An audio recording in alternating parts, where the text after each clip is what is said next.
दोस्तों जय हिंद। स्वागत है आपके अपने YouTube चैनल संघर्ष पाठशाला में। दोस्तों हम पढ़ रहे हैं मापन चैप्टर में हमने बात किया था मूल राशि व्युत्पन्न राशि से संबंधित कुछ बातें। अब इस अध्याय में हम कुछ न्यूमेरिकल्स रह गए थे जिसके बारे में हम चर्चा करेंगे और उस न्यूमेरिकल को लगाने का प्रयास करेंगे। आइए देखते हैं कि न्यूमेरिकल जो है उनको हम हल करते हैं। दिया है पहला हमारा कि 10 मिनट में कितने माइक्रो सेकेंड होते हैं। दिया क्या है कि 10 मिनट में कितने माइक्रो सेकेंड होते हैं। तो इस सवाल को हम लोग हल करेंगे। तो आइए देखते हैं पहले कि आप हम जानते हैं तो जो है पहले इसको लिखेंगे सॉल्व, ठीक है। जो है उसको अब लिख लिया जाता है। कह रहा 10 मिनट में, टाइम कितना दिया है, समय हमारा दिया है 10 मिनट। कितना दिया है 10 मिनट। अब इस समय को हमें किस में बदलना है, सेकेंड में। तो सेकेंड में बदलने के लिए हम क्या करेंगे, 60 से गुणा करके लगा देंगे सेकेंड। क्या हो जाएगा सेकेंड, ठीक है। अर्थात ये कितना हो गया 600 सेकेंड हो जाएगा। कितना हो गया 600 सेकेंड। पूछ रहा है कि 10 मिनट में कितने माइक्रो सेकेंड होते हैं। अर्थात वह 10 मिनट का जो समय हो गया वो कितना हो गया 600 सेकेंड। तो आइए देखते हैं पहले कि एक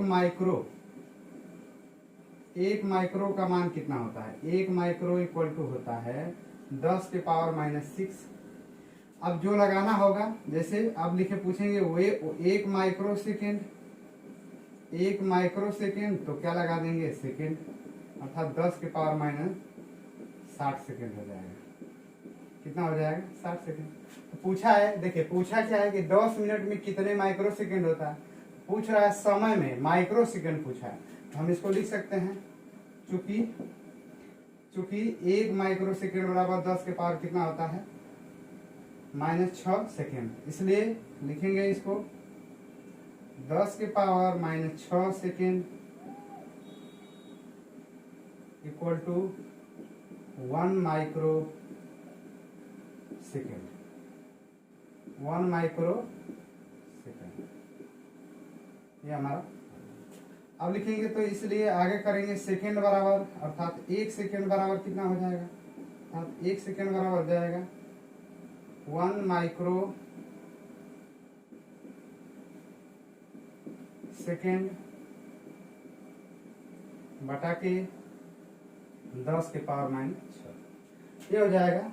अब हमको पूछा कितना है कि 10 मिनट में कितना, तो 600 सेकेंड बराबर। इसलिए लिखेंगे इधर कि 600 सेकेंड इक्वल टू लिखेंगे कितना 600 गुणे 1 बटा के 10 के पावर -6 माइक्रो सेकेंड।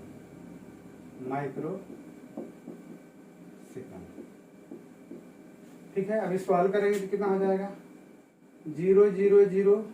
और देखिए जब इसको हम ऊपर लेकर जाएंगे तो हो जाएगा 10 के पावर +6 माइक्रो सेकेंड। माइक्रो का हमने चिन्ह लगा दिया माइक्रो सेकेंड, ठीक है।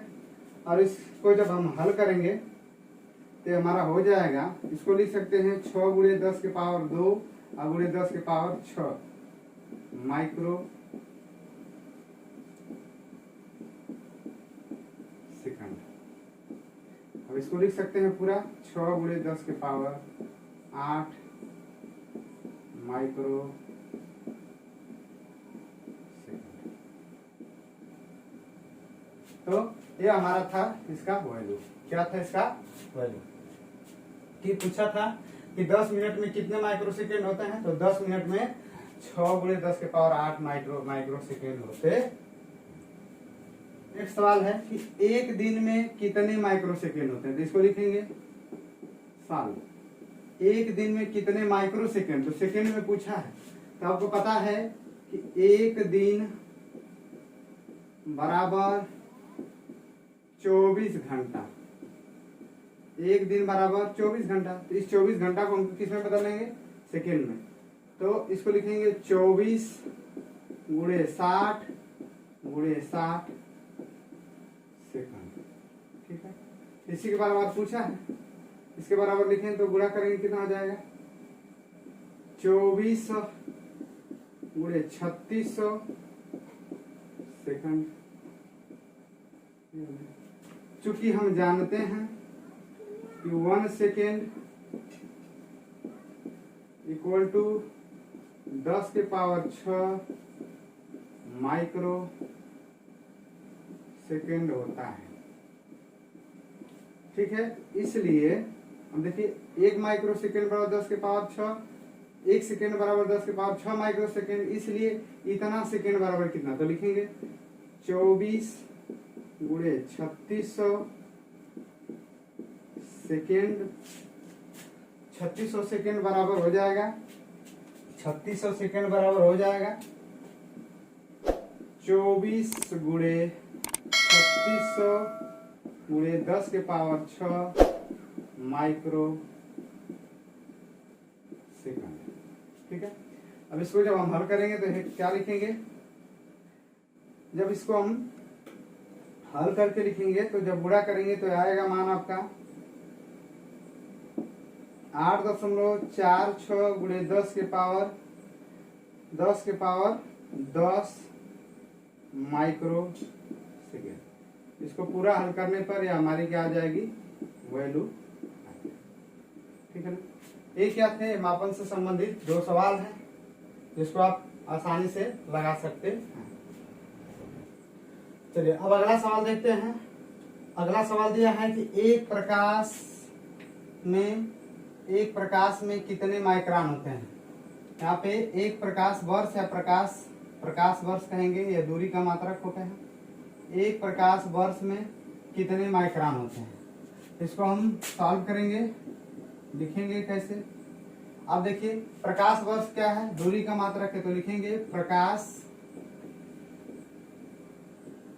वर्ष बराबर प्रकाश की चाल गुणे 1 वर्ष का समय। अर्थात प्रकाश वर्ष क्या है, दूरी है, तो दूरी हमको ज्ञात करना है।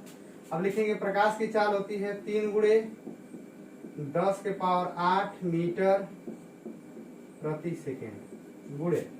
अब 1 वर्ष में समय कितना हो जाएगा, तो 1 वर्ष में कितना होता है 365 गुणे 24 गुणे 60 गुणे 60 सेकेंड होता है। ठीक है, ये हमारा होता है। जब देखिए इसको मैंने बताया भी है कि एक प्रकाश वर्ष में कितना होता है लगभग, तो एक प्रकाश जब इसकी वैल्यू हम पुट करेंगे हल करके और इसे गुणा करके लिखेंगे तो ये आएगा 9.46 गुणे 10 के पावर कितना आ जाएगा, 46 गुणे 10 के पावर आ जाएगा ये 15, कितना आ जाएगा 15 मीटर। यह आता है आपकी वैल्यू लगभग, क्या आती है लगभग। ठीक है, यह एक प्रकाश वर्ष में कितने मीटर होती है, लगभग 9.46 गुणे 10 के पावर 15 मीटर यह लंबाई होती है। अब पूछा क्या है कि एक प्रकाश वर्ष में कितने माइक्रोन होते हैं, तो माइक्रोन पूछा है, तो आपको पता कि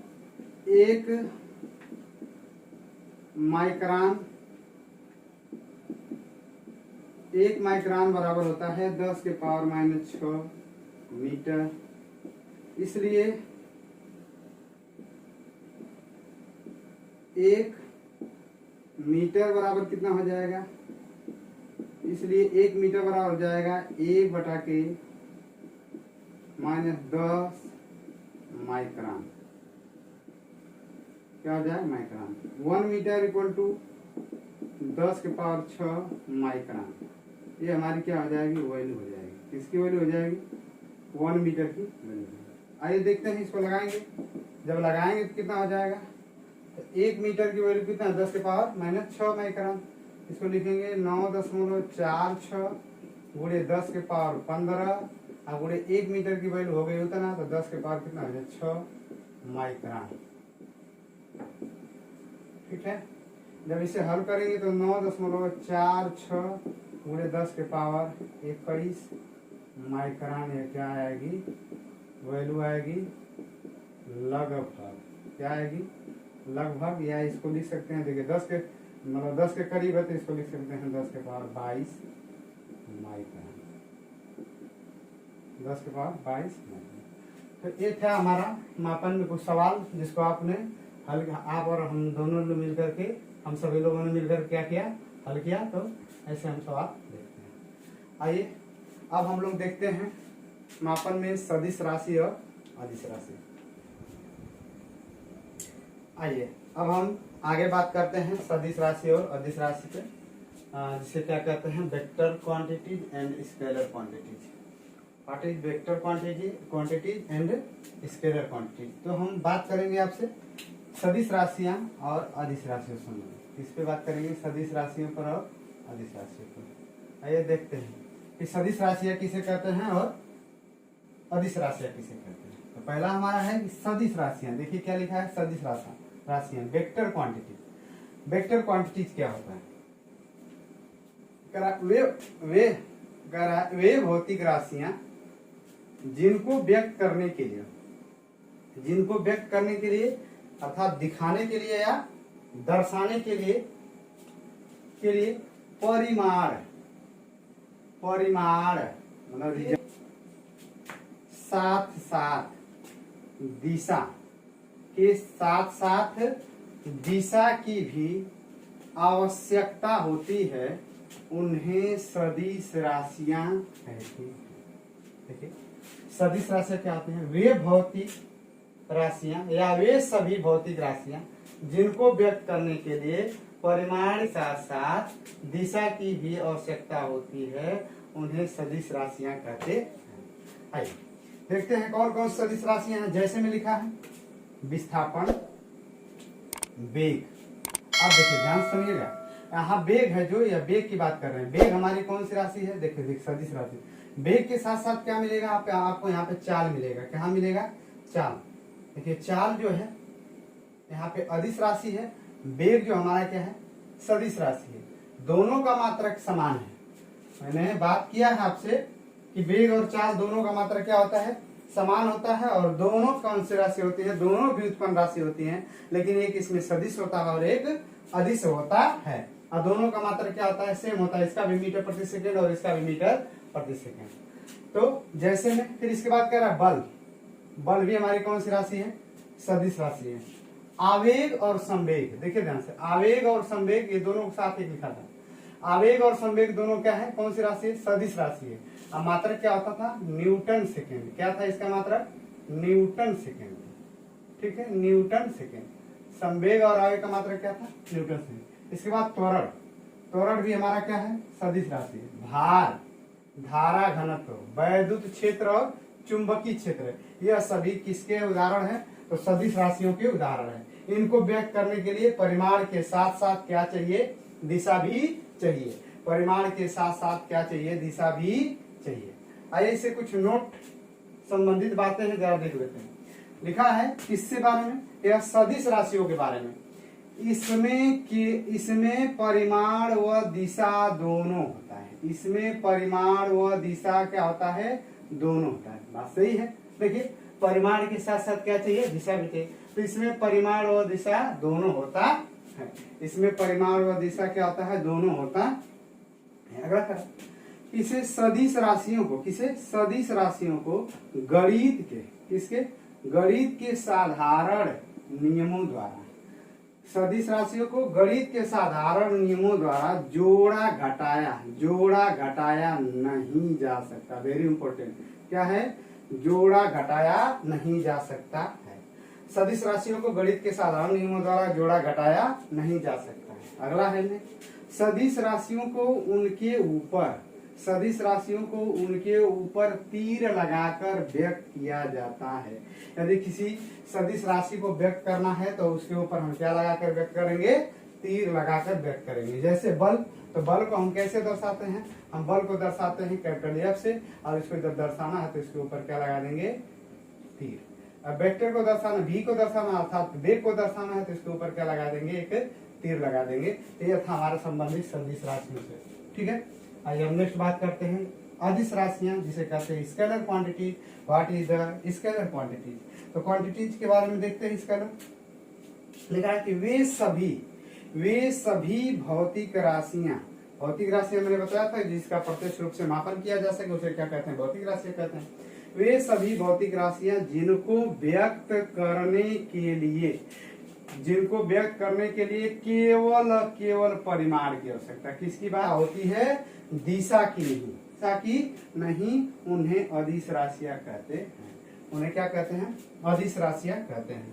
देखिए, वे सभी भौतिक राशियां जिनको व्यक्त करने के लिए केवल परिमाण की आवश्यकता होती है, दिशा की नहीं, उन्हें क्या कहते हैं? अदिश राशियां कहते हैं। इससे संबंधित कुछ उदाहरण देख लेते हैं। तो उदाहरण है जैसे हमारा हो जाएगा द्रव्यमान, हमारा हो जाएगा समय, अगर समय है तो समय भी, दूरी, दाब, क्षेत्रफल, आयतन, चाल बता दिया हमने, ऊर्जा, घनत्व, विद्युत ऊर्जा, शक्ति, आवेग, विभव, विद्युत धारा, ताप, ऊष्मा, आवृत्ति, प्रतिरोध, ऐसे ही तमाम क्या हो जाएंगे?